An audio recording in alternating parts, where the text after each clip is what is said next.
오늘 본문에 있는 말씀을 가지고 사도행전 47번째 교회의 질서라고 하는 제목으로 말씀을 나누겠습니다. 첫 번째 제목, 절차라고 하는 제목입니다. 절차. 바울과 바나바는 1차 전도여행을 마치고 파송교회인 안디옥 교회로 돌아와서 사역을 잘 감당하고 있었습니다. 그런데 예루살렘에서 온 바리새파 출신의 그리스도인들이 이런 이야기를 하는 거예요. 모세의 율법을 지키고 할례를 행해야만 구원을 받을 수 있다. 그렇게 가르침을 주고 있는 것입니다. 그래서 바울과 바나바는 행위로 구원받는 게 아닌데, 율법을 지켜서 구원받는 게 아니고 오직 믿음으로 구원을 받고 은혜로 구원받는 건데, 바리새파 사람들이 그렇게 이야기를 하니까 변론이 시작된 것이죠. 15장 2절 말씀 보면 적지 아니한 다툼과 변론이 있었다, 그렇게 이야기하죠. 우리가 아는 것처럼 구약의 이스라엘 백성들은 약 1500년 동안 모세의 율법을 중심으로 해서 신앙과 삶이 지탱되고 유지해 왔는데, 그 가운데는 행위구원, 공로의식이 있죠. 내가 율법을 잘 지켜야 하나님의 축복을 받는다는 생각 속에서 왔는데, 예수 그리스도가 오시고 십자가와 부활을 통해서 성령의 능력을 경험한 초대교회 사도들과 성도들은 율법은 그림자고 진정한 율법의 완성되시는 분은 예수 그리스도이시기에 그분의 공로를 믿음으로 받아들이고 신앙의 고백을 한다면 구원을 받는 거 아닌가?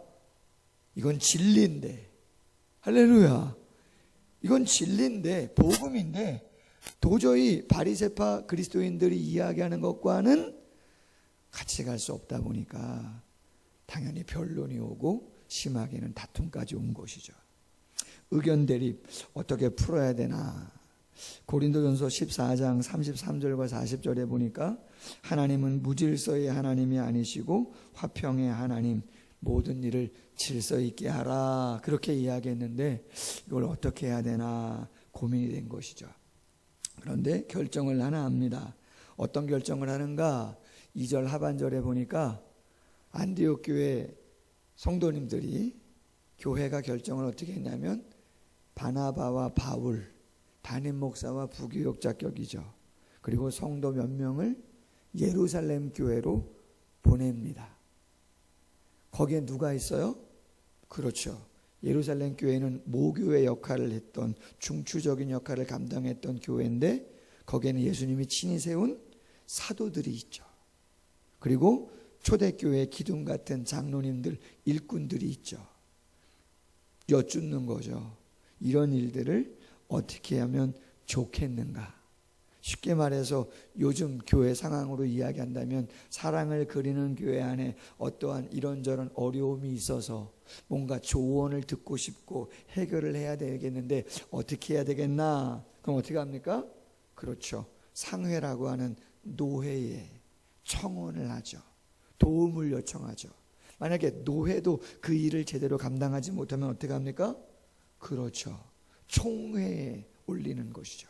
대한예수교 장로회 합동교단 총회에 올리면 총회가 이러이러한 지도를 해주는 것이죠.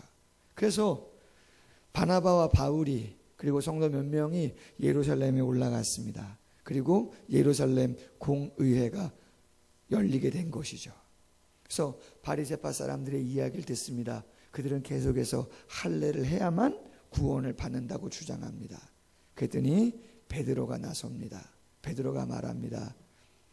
내가 가만히 추억해 보니까 한 10년쯤 됐는데 하나님이 나에게 환상을 보여주시면서 로마의 백부장 고넬료라고 하는 사람의 집에 가라고 이야기하더라.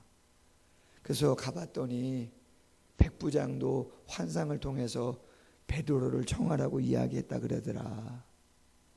우리가 마가의 다락방에서 성령의 충만함을 입어 성령을 경험하고 예수를 구주로 영접한 것처럼 고넬료와 그의 모든 가족들도 성령의 임함으로 말미암아 말씀에 회복이 있고 믿어지는 역사가 있고 고백이 있어 하나님의 자녀가 되었고, 우리는 그때부터 하나님께서 이방 사람들도 다 구원을 주고자 한 것을 깨닫게 되었다. 할렐루야. 그리고 10년, 10여 년 동안 여기까지 온 거 아니냐?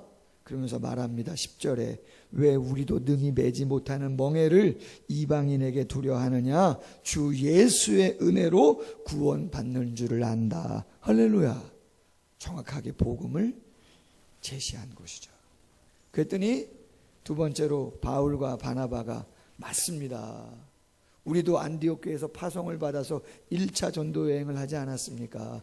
이방 땅에 가지 않았습니까? 거기서 복음을 전할 때 하나님의 표적과 기사를 얼마나 많이 보여주셨는지 이방 사람들도 다 예수를 믿게 되어졌고 야만인들도 많은 사람들이 표적과 기사 속에서 복음을 듣고 구원 얻는 역사를 보았습니다.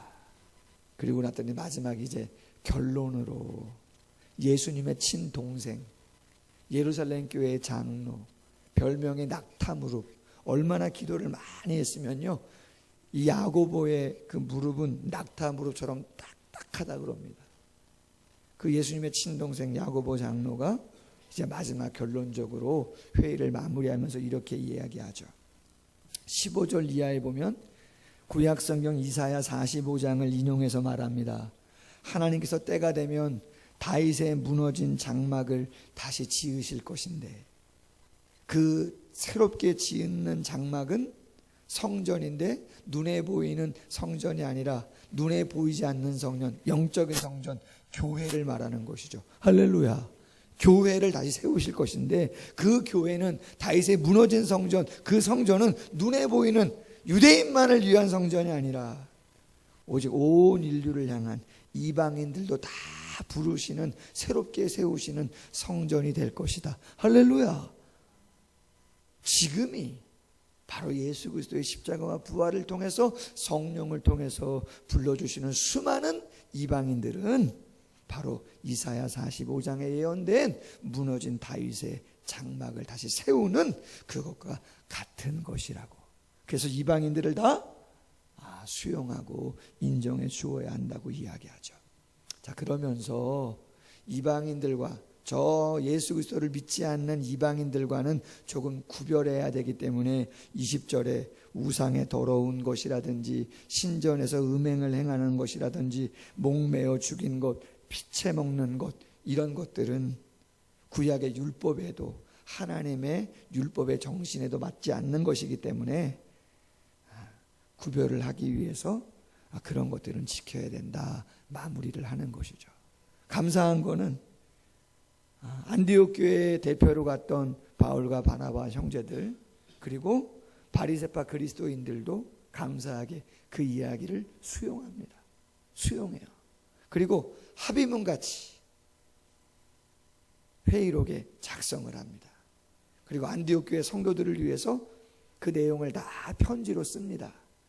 그리고 유다라고 하는 사람과 실라라고 하는 사람을 동행해서 안디옥 교회에 다시 보내는 거죠. 그리고 나서 바울과 바나바가 안디옥 교회에 그 편지를 가지고 와서 읽어줘요. 오늘 성경 뭐라고 되어 있어요? 31절에 읽고 그 위로한 말을 기뻐하더라. 할렐루야. 그래서 변론이 있었고 다툼이 있었고 힘들고 어려웠는데 그 안디옥 교회가 편안하게 그 모든 문제를 잘 해결하게 되었다라고 하는 것이죠. 그것이 15장 1절부터 35절까지의 말씀인 거예요. 저는 이 말씀을 묵상하면서 오늘날 우리에게 그럼 어떠한 교훈을 어떻게 적용을 해야 될까 한번 생각해 보면서 이런 생각을 해봤어요.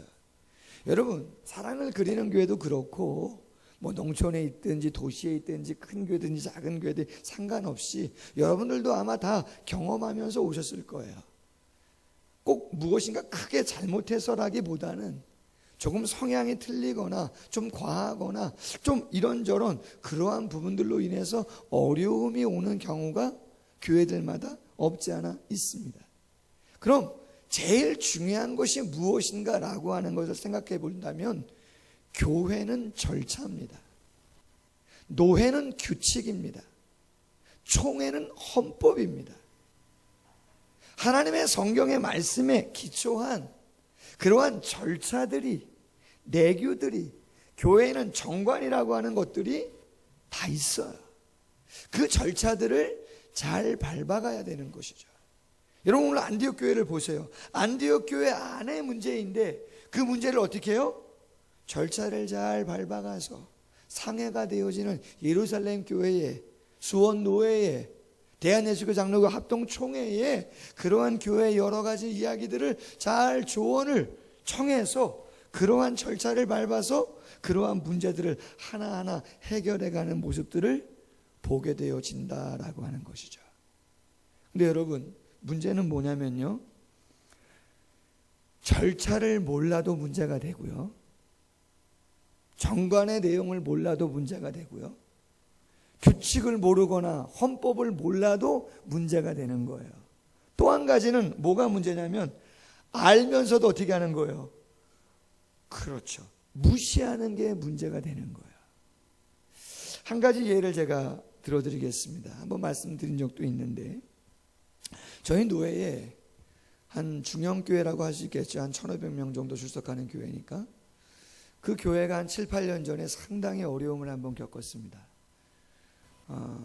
원로 목사님께서 은퇴하시면서 후임 목사님을 세우는데 그 교회에서 수년간 부목사로 사역했던 목사님이 사역을 잘 하셨나 봐요. 그래서 장로님들 몇 분이 저 목사님 후임 목사님으로 세웠으면 좋겠다 생각을 한 것이죠. 뭐 거기까지는 괜찮습니다. 그럴 수도 있죠. 자, 그런데 문제가 뭡니까? 우리 교단의 헌법에는 본 교회의 부목사님이 아무리 탁월해도 사임하시지 않고 그냥 시무 중에는 절대로 담임 목사가 될 수 없습니다. 이유는 여러 가지인데 그 중에 제일 중요한 게 뭐겠어요? 그렇죠, 담임 목사님이 계신데 사임하지 않고 이 본교회에 있는 부목사님이 지금과 같은 상황, 장로님 몇 분, 따르는 몇 분과 같이 무엇인가 다른 생각을, 좋지 아니한 생각을 한다면 그 교회가 어떻게 되겠어요? 그렇죠, 분열될 가능성이 농후하기 때문에 그러한 일들은 많이 있었습니다, 솔직히. 그래서 총회가 어떻게 해요? 그럴 수는 없다. 그래서 만약에 부목사님 중에 정말 담임 목사님을 원하신다면 첫 번째 절차가 뭐예요? 그렇죠, 사임을 하셔야 되는 거예요. 그리고 교회가 그 목사님을 원하시면 어떻게 해요? 다시 청빙을 하셔야 되는 거예요. 교회에서 회의를 통해서 저 목사님을 우리 교회 후임 목사님으로 청빙하기를 원합니다. 그렇게 노회에 이야기하고 노회가 그걸 허락하고 그러면 그분을 다시 청빙하면 되는 것이죠. 그렇게 한 교회가 안산에 있는 안산 동산교회죠.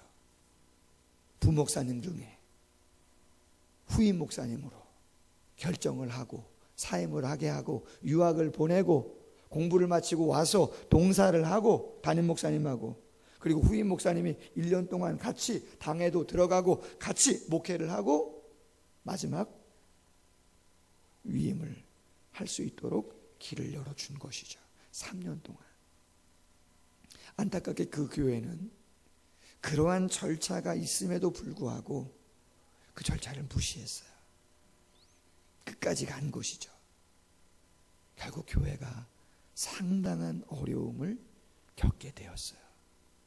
노회가 지도해도 처음에 잘 듣지 않고, 그래서 결국 목사님은 미국으로 가시고 장로님은 면직도 되신 분도 계신 거로 알고 있고, 근데 아직까지도 그 일이 다 마무리가 되지 않아서 교회는 안정을 찾았음에도 불구하고 그 징계받은 목사님이 재상법정에 들리는 얘기로는 재판, 소송을 걸어서 저희 노회가 그 재판을 대비해야 하는 그러한 상황까지 오게 되었다, 그런 이야기를 하세요.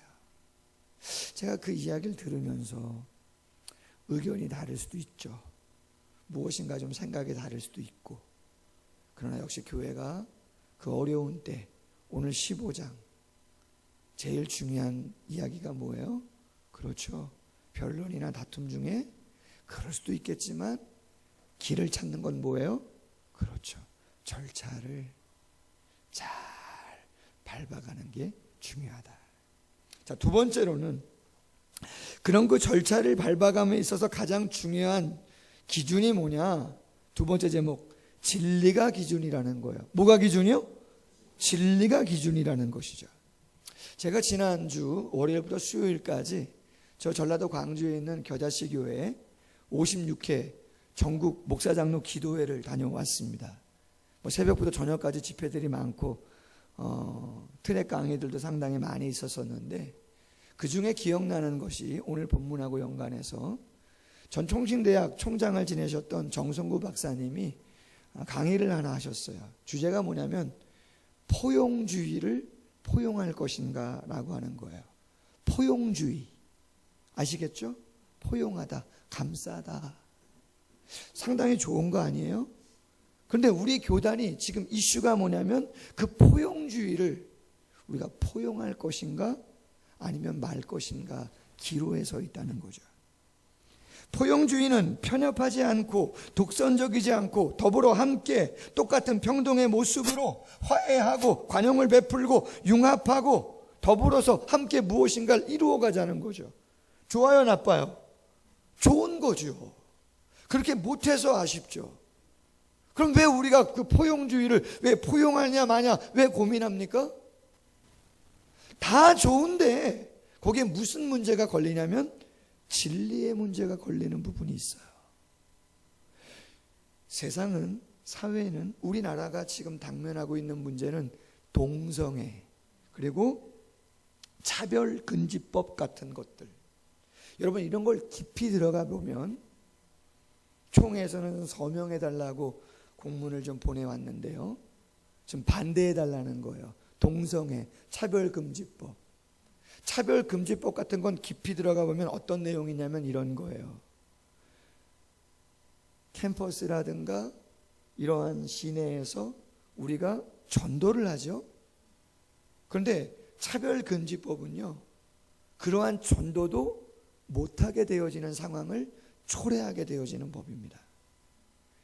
동성애법이 통과가 되면 어느 누군가가 저에게 와서 주례를 부탁하는데, 만약에 그런 일은 없어야겠지만 동성애자가 와가지고 저에게 주례를 부탁한다. 그럼 제가 신앙의 양심 안에서 해줄 수 있겠어요? 해줄 수 없죠. 그렇잖아요. 일반적인 거는 얼마든지 해주겠지만. 그러나 동성애법이 통과되면요, 지금의 유럽처럼 제가 범죄자가 되는 것이죠. 그것이 죄라고 이야기도 할 수 없는 날이 오게 되어지는 것이죠. 교계 이슈는 WCC라고 하는 세계교회협의회, WEA라고 하는 세계복음주의 연맹에 우리 대한예수교 장로교 합동교단이 가입을 해야 되냐 말아야 되냐가 지금 엄청난 이슈입니다. 세계교회협의회, 세계복음주의 연맹, 당연히 가입하고 연합해서 뭔가 주의 복음을 위해서 애써야 되는 것 아니겠습니까? 이야기할 수 있지만 왜 고민하고 왜 반대해야 되는가? 이유 중에 하나가 거기에 포용주의가 들어가 있다는 말이에요. 상대주의, 포스트모더니즘이라고 하는 절대적인 진리를 인정하지 않는 생각이 그 안에 깊이 들어가 있고, 그 모든 세계 교회를, 그 세계 종교와 종파 교단을 아우르는데 가장 힘을 강력하게 쓰고 있는 단체가 어디냐면 로마 카톨릭입니다. 여러분들은 어떤 생각을 갖고 있는지 모르지만 로마 카톨릭이 큰 집이고 우린 작은 집이고 구교고 신교고 그렇게 생각하실 수 있겠지만 전혀 그렇지 않습니다. 시간 속에서 우리 교단이 천주교에서 영세받은 거 세례로 인정했었어요? 안 했어요? 인정했었죠. 지금은요? 지금은 인정하지 않습니다. 죄송하지만. 그럼 왜 그런가?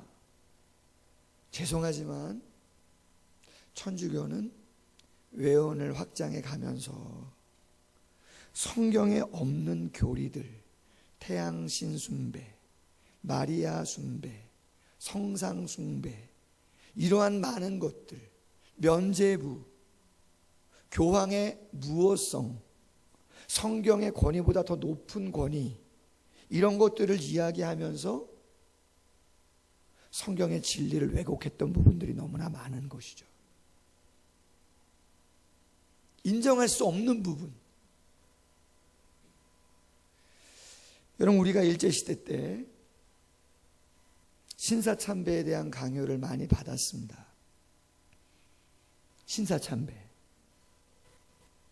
많은 목사님들이 그거는 우상숭배다, 안 된다.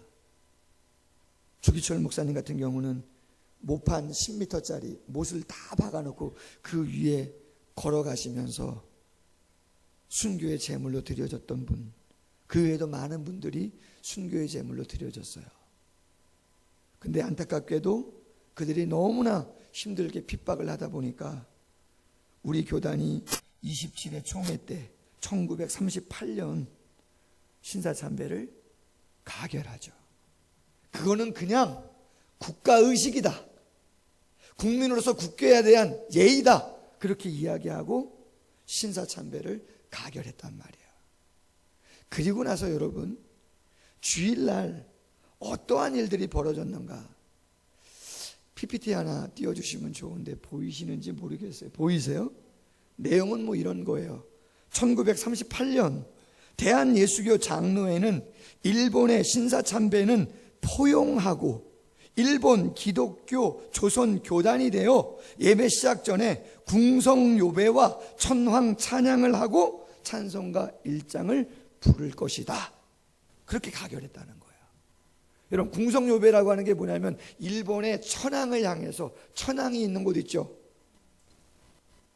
거기 어딘가 동경에 가면 황거라고 하는 곳 여러분 가보셨습니까? 저는 가봤습니다. 천황이 사는 곳을 황거라고 그러는데 그곳을 향해서 어떻게 해요? 예배 전에 다 절을 하는 거예요. 그리고 천황을 찬양하는 겁니다. 그리고 나서 찬송가 1장 부르는 거예요. 궁성요배와 천황을 찬양하는 것은 국가적인 의례다, 아무것도 종교적인 의미를 담지 않았다. 진짜 그런 거예요? 그런 것이 아니죠. 절차가 중요하죠. 집사님 어디서 또 드렸어요. 절차가 중요하죠. 근데 그 절차의 가장 중요한 핵심은 뭐라고요? 그것의 기준은 뭐라고요? 진리냐 아니냐. 진리 문제가 아니라면 유연할 수 있겠죠. 그러나 진리의 문제이기 때문에 바리새파 사람들의 그 이야기를 바울과 바나바는 들어줄 수가 없는 거예요. 세계에 있는 많은 종파와 교단들이 하나가 돼서 무엇인가를 해보자, 구제와 선교 얼마든지 할 수 있어요. 그러나 진리 문제가 상대적으로 되어지고 절대적인 말씀이 약화된다면 그 일에 우리가 앞장서서 할 수 없다, 그러한 이야기죠. 그래서 여러분, 동성애라든가 아까 말씀드렸던 것처럼 그러한 부분들은 우리가 좀 서명도 하고, 차별금지법 같은 것들은 서명도 하고, 그래서 좋은 의미의 액션을 필요할 때는 필요합니다. 안 그러면 유럽과 같은 전도도 못하고 잘못된 거 잘못됐다고 이야기도 못하고 어려워지는 그러한 때가 오게 되어지는 것이죠. 자, 마지막 세 번째 제목입니다. 하나님이 이루십니다라고 하는 제목인데요. 자, 오늘 본문 제가 봉독했던 36절부터 마지막 41절까지의 내용입니다. 은혜롭게 절차를 따라 진리를 수호해서 안디옥 교회의 문제가 잘 마무리되었어요.